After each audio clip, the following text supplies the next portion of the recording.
Hello student, welcome back to decoder Bhau. आज आपण पाहणार आहोत डेटाबेस मॅनेजमेंट सिस्टीममधील unit 14 transaction management and concurrency control.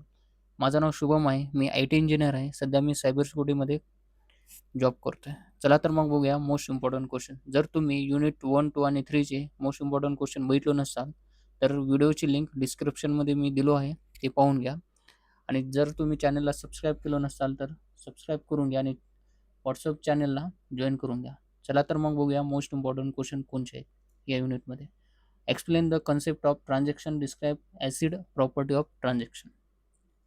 पहिल्यांदा आपण समजून घ्या ट्रान्झॅक्शन म्हणजे काय. काय असतं? Logical unit of operation perform on a database which either complete fully or not at all.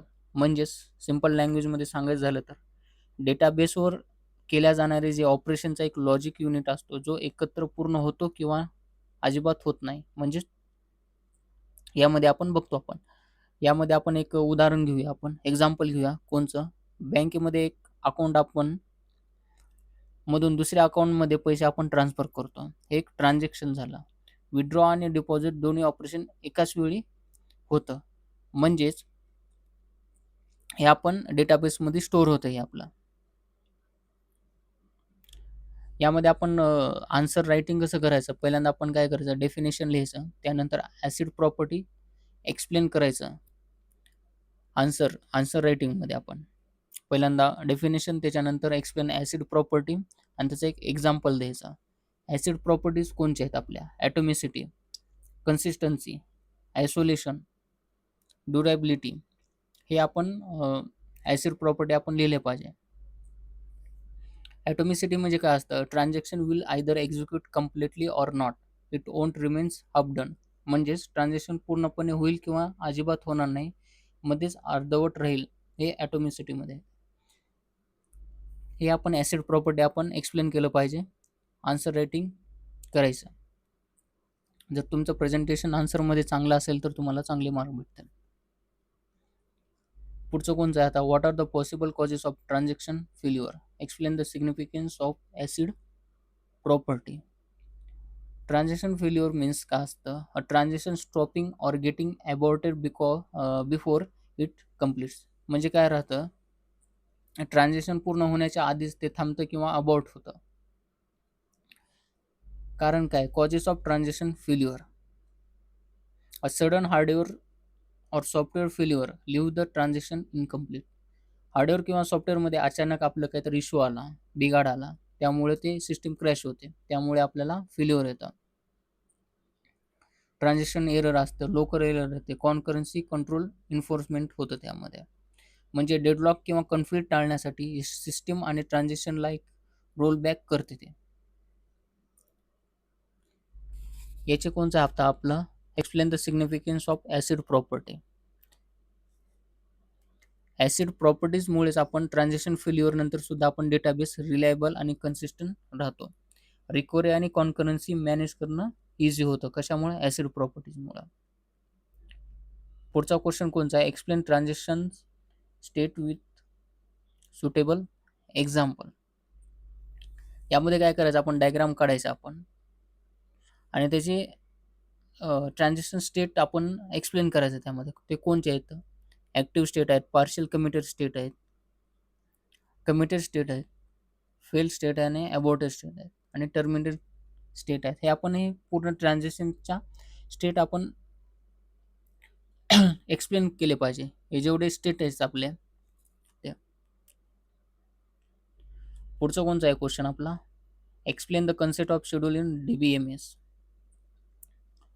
Concept of schedule in DBMS म्हणजेच मल्टिपल ट्रान्झॅक्शनच्या जे ऑपरेशनचा एक पर्टिक्युलर ऑर्डर जो असतो, ज्यामध्ये डेटाबेसवर एक्झिक्यूट होतं. म्हणजेच a particular order of operation of multiple transaction in which ते एक्झिक्यूट ऑन द डेटाबेस. शेड्यूलचं कसं असतं ऑर्डर? ते शेड्यूलमध्ये रीड आणि राईट ऑपरेशनचा एक ऑर्डर असतो, कारण त्यामुळे फायनल रिझल्ट ठरतो शेड्यूलमुळे. आपण एक्झाममध्ये काय करायचं? आपण एक एक्झाम्पल द्यायचं आणि टेबल काढून आपण T1 आणि T2चं ऑपरेशन दाखवायचं त्यामध्ये आपण टेबलमध्ये. पुढचं कोणचं आहे एक्झाम्पल? हे डिफरन्स इझी आहे, तुम्ही करून जावा एक्झाममध्ये. हे पण इम्पॉर्टंट आहे, आपण करून जावा. जास्त काही एक्सप्लेन करणार नाही, ऑलरेडी तुमचा अभ्यास झालेला आहे. फक्त तुम्हाला इम्पॉर्टंट कोणते ते तुम्हाला सांगतो. हे सुद्धा करून जावा तुम्ही कन्फ्लिक्ट आणि व्ह्यू. डेडलॉक इम्पॉर्टंट आहे. Explain how deadlock detection and prevention is done. What is the need of two phase locking protocol, हे पण इम्पॉर्टंट आहे. सिरियलायझेबल शेड्यूल, हे पण इम्पॉर्टंट आहे, करून जाऊ तुम्ही. फक्त आन्सर एक्झाममध्ये चांगलं प्रेझेंटेशन ठेवा तुमचं. What is the concurrency control, explain time stamp based concurrency control, हे सुद्धा इम्पॉर्टंट आहे, करून जावा तुम्ही. Shadow paging two phase locking protocol, explain करायचे डिटेलमध्ये time stamping method. Log based recovery technique important आहे. Define view and conflict serializable schedule with suitable example. हेच आहे, रिपीटेड झालेले आहेत question.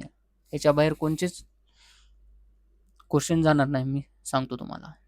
What is the log based recovery, explain default database modification and immediate database modification, important आहे. हा question एक्झाममध्ये fix येणार आहे, करून जाऊया. फिक्स म्हणजे फिक्स, 100% येणार आहे, याच्या बाहेर क्वेश्चन नाही जाणार. जर चॅनलला तुम्ही सबस्क्राईब केलं नसतात तर डिकोडर भाऊला करा तुम्ही सबस्क्राईब, आणि व्हॉट्सअप चॅनलला जॉईन करा. हे झाले मोस्ट इम्पॉर्टंट क्वेश्चन युनिट 4चे. Transaction management and concurrency control, information टेक्नॉलॉजीचा हा सब्जेक्ट आहे. आणि सॉफ्टवेअर इंजिनिअरिंगचा सुद्धा मी आपले व्हिडिओ आहेत, जे तुमचे फ्रेंड असतील त्यांना सेंड करा. सॉफ्टवेअर इंजिनिअरिंगमध्ये,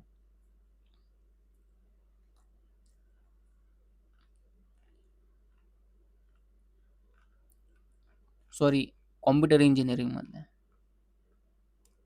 हे झाले मोस्ट इम्पॉर्टंट क्वेश्चन. चला तर मग भेटूया नेक्स्ट युनिटमध्ये, लास्ट युनिटमध्ये. थँक्यू.